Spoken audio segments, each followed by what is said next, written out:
Hi viewers, this is Mind Campus Prani. Hope you are all fine.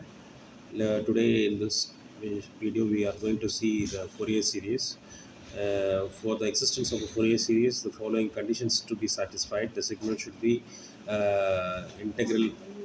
integrable within the finite time period. The signal should have finite number of discontinuities in the finite time period, in the fundamental time period, and the signal should have finite number of maxima and minima in the interval. These are the conditions, and these conditions are said to be digital conditions. The signal must have only one value of at any time instant. So these are the conditions that was to be satisfied. So integrable in the sense means the integration value should be finite. So uh, we have trigonometric series and exponential series and polar form or harmonic form. In the trigonometric, we are using the constants A0, AK, and BK, and the AK related to cosine term, and BK is a coefficient related to sine term. So we can find the coefficients using the integration value with respect to the time period. And for exponential, we have x of k. The constants are and polar form we have.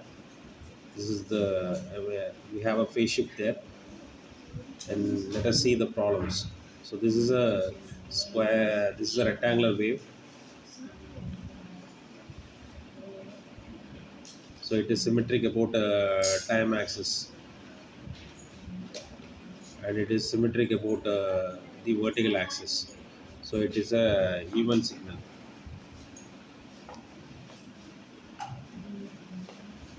So the time period is, you can see from the graph, it is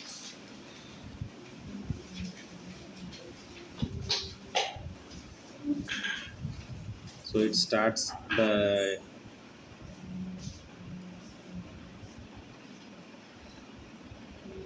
it starts with the 3, and the final time duration is 3, and the starting duration is -1. So 3 minus of -1, it is 4. Time period is 4, and signal, we can define the signal x of t is +1 for the for the duration -1 to +1, uh, and it is -1 for the duration 3 to 1. So we can describe in this way. And omega naught 2 pi by t, so t is 4. So if we cancel it, we'll be getting pi by 2. Okay. So next we have to find the a naught. A naught is 1 by t integral over x of t dt, and we have to we have two time x of t values. ரெண்டு x of t values இருக்கு, +1 and -1 இருக்கு. So +1 போட்டு ஒரு integration ரெண்டு இன்டர்வலை பிரித்து அந்த அந்த ஒன்று வந்து -1 to +1, இன்னொரு இன்டர்வலில் வந்து 1 to 3 வந்து -1 இருக்குது. So the integration of constant வந்து என்னதுன்னா ஒன்றுமே இல்லைன்னா டி வரும். அதோட upper limit minus lower limit substitute பண்ண வேண்டியதான். Upper limit 1, lower limit -1, upper limit minus lower limit substitute பண்ணும். அதே மாதிரி தான் இங்கேயும் -t இருக்குது. ஸோ அப்பர் லிமிட் வந்து 3, ஸோ டிக்கு பதிலாக 3 சப்ஸ்டிட் பண்ணணும், -3 மைனஸ் லோயர் லிமிட் பண்ணணும். அல்லது மைனஸ் ஆல்ரெடி இருக்கிறதுனால -1, ஸோ இட் வில் பி +1 அந்த மாதிரி வரணும். ஸோ இங்கே வந்து பார்த்திங்கன்னா A0 வந்து 0ன்னு வருது. நம்ம ஆல்ரெடி டைமை பொறுத்து எக்ஸாக்ஸை பொறுத்து சிமெட்ரிக்காக இருக்கிறதுல A0 0 தான். அடுத்து இந்த சிக்னல் வந்து symmetric about Y axis also. அப்போது ஏகேயும் 0 தான் வரும். அங்கே கால்குலேட் பண்ணி பார்த்தா அதுவும் அதான் வருது, ஏகேயும் 0 தான் வருது. ஸோ இதுக்கு சில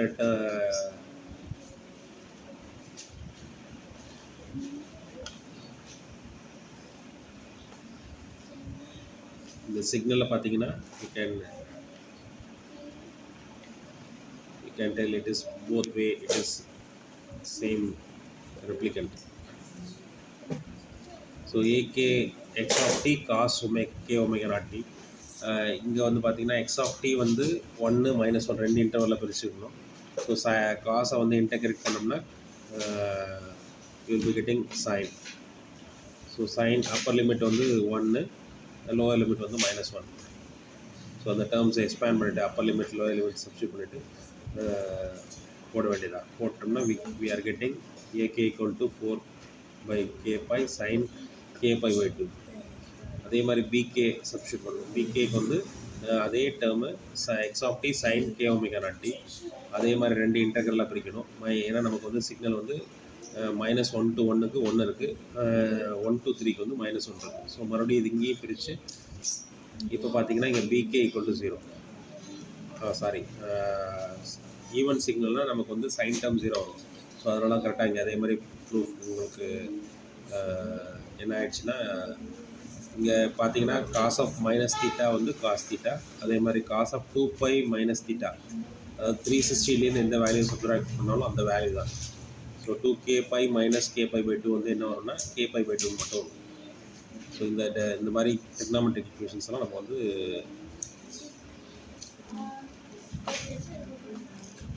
மெமரைஸ் பண்ணி தான் வைக்கணும்.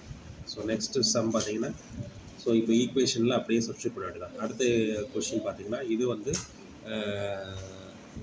சிமெட்ரிக் இதுக்கு பார்க்கும்போது டயத்தை பொறுத்து பார்க்கும்போது, டைம் ஆக்சஸை பொறுத்த வரைக்கும் பார்க்கும்போது உங்களுக்கு வந்து positive half negative half cycle இருக்குது. ஸோ அப்போ வந்து இது வந்து என்னென்னா a0 ஈக்குவல் டு 0. அதே மாதிரி பார்த்தீங்கன்னா இங்கே வந்து சிக்னல் வந்து ஈவனாக இருக்கா அப்படின்னு பார்த்தோம்னா ஆடாக இருக்குது. அதாவது இங்கே +1 இருந்தால் இங்கே -1 இருக்குது. ஸோ சிக்னல் இஸ் ஆடுங்கிற சென்ஸ். அப்போ வந்து சைன் டேர்ம் வந்து உங்களுக்கு கொசைன் டேர்ம் வந்து இங்கே வந்து 0வாக இருக்கும். சைன் டேர்முக்கு வேல்யூ வரும், அதாவது பிகே கோஎஃபிஷியன்ஸ் வரும். ஸோ இங்கே வந்து பார்த்தோம்னா இங்கே அதே மாதிரி தான் 0 to 1/2க்கு +1 இருக்குது, -1/2 to 0க்கு இட் இஸ் -1. ஸோ இங்கே ரெண்டு இன்டெக்ரலாக பிரிக்கணும். ஸோ இங்கே a0 வேல்யூ கண்டுபிடிக்கும் போது 0 to 1/2 ஒரு இன்டெக்ரல், -1/2 0க்கு ஒரு இன்டெக்ரல். இங்கே வந்து 1, அங்கே -1. ஸோ இன்டெகிரேட் பண்ணிவிட்டு வேல்யூ சப்ஸ்டியூட் பண்ணோம்னா நமக்கு வந்து 0 தான் வரும். ஏன்னா இங்கே சிமெட்ரிக்கப்பட்ட எக்ஸ் ஆக்சிஸ்னால இங்கே வருது. அதே மாதிரி ஏகே கண்டுபிடிக்கும் போது இங்கே வந்து இது வந்து ஆட் சிக்னல், அப்போ ஏகே கோஎஃபிஷியன்ட் 0 தான் வரும். நீங்கள் ஒர்க் அவுட் பண்ணாலும் சரி. அதே ரெண்டு இன்டெக்ரலாக பிரிச்சுட்டு வேல்யூ சப்ஸ்டியூட் பண்ணிவிட்டு இன்டெகிரேட் பண்ணிவிட்டு சைன் வேல்யூ போடும்போது sin 2π வந்து sin 2πனா 180 டிகிரி வந்து பை, 2 × πனா 360 டிகிரி. sin 360 டிகிரி வந்து 0 தான்.